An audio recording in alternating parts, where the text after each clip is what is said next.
We got to talk about it. Fear, the fear of failure. We got to talk about it. Can we talk about it? Is it too much to talk about? It's why we're not hitting record.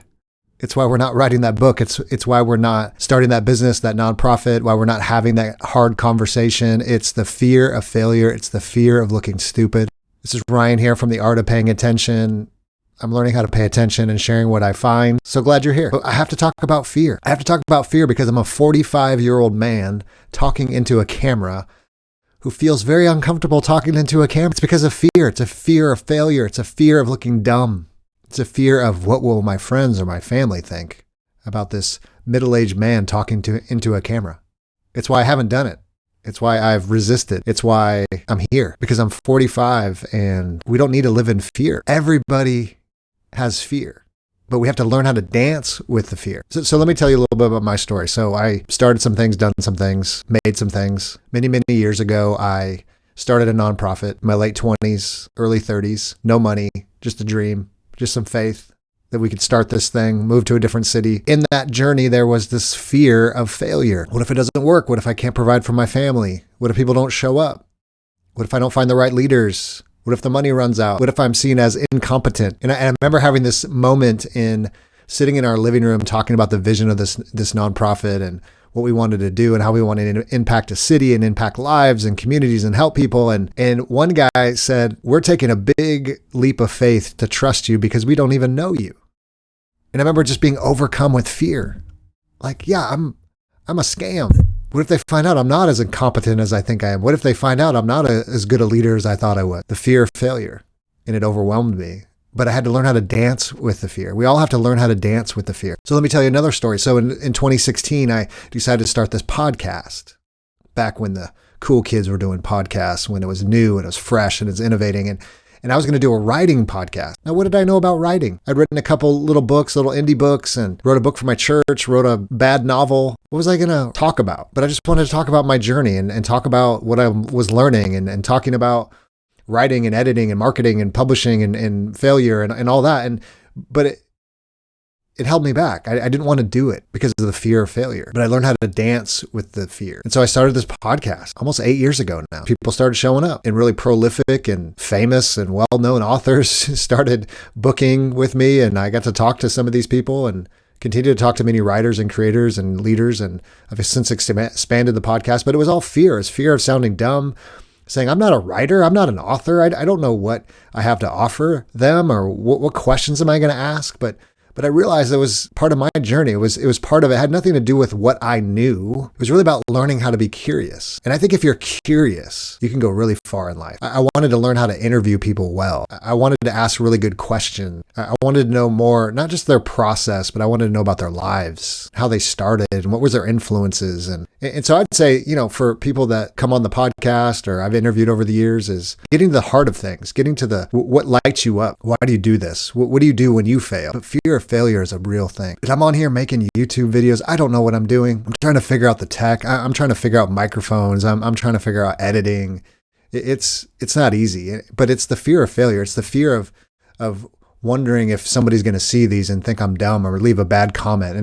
But I'm a 45-year-old man and I've been through a lot of stuff. I've lost a child. I've failed. Businesses have crashed. Nonprofits have crashed. I've made a mess of relationships. And so I started this channel kind of just to share what I'm learning, just what I'm paying attention to, what I'm experiencing, the ways I'm failing, the things I'm learning. I'm no guru. I'm no expert, but I think we have this great opportunity. And I think the culture and the narrative is, I'm too old. It's too late. Like one of the things that I love about interviewing people and writing and getting in the indie community and publishing and in that space is how many 70-year-old men and women, 80-year-old men and women have emailed me and said, Ryan, you have inspired me to write my first novel or write my first book. 70 years old, 80 years old. I love that. It's never too late. If you have breath in your lungs, it's never too late. We make everything as a young man or young woman's game, right? It's the influencers, it's the fancy people, it's the good looking people. That's what people want to watch. But there's a space for us over 40, over 50, over 60, over 70-year-olds to make things, to share things. And here's why we get to do this is because we have experience. We've been beat up by life. We've had marriages. We've raised kids. I'm right in the thick of that. 25 years of marriage. I got 4 kids. I got a kid almost leaving the house. I got young kids. I got all the kids. But you learn from those things. What I love about coaching people, I've coached people in the nonprofit space and the business space and ministry leaders trying to figure out their way in the world.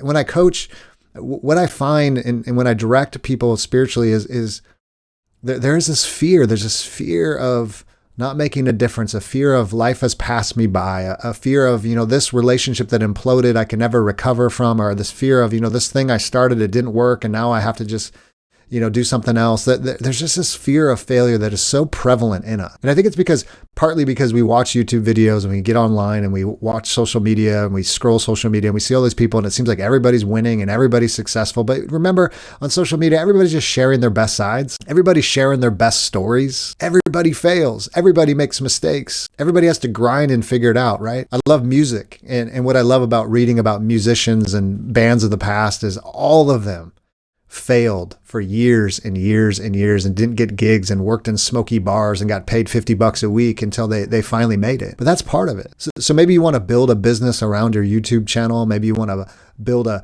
business around selling print-on-demand products, or you want to start a nonprofit or a new church, or you just want to become a better human, or you feel like there's another stage in you, another life in you, another story to be told in you. And it's never too late. We're living longer than we ever have. And we have gifts to offer the world. We have experiences to offer the world. We have stories to offer the world. I'm an Italian, and all my grandparents lived really long, into their 90s, some into their hundreds. So that means I got another good 50, 60 years. What stories do I want to tell? How do I want to help people?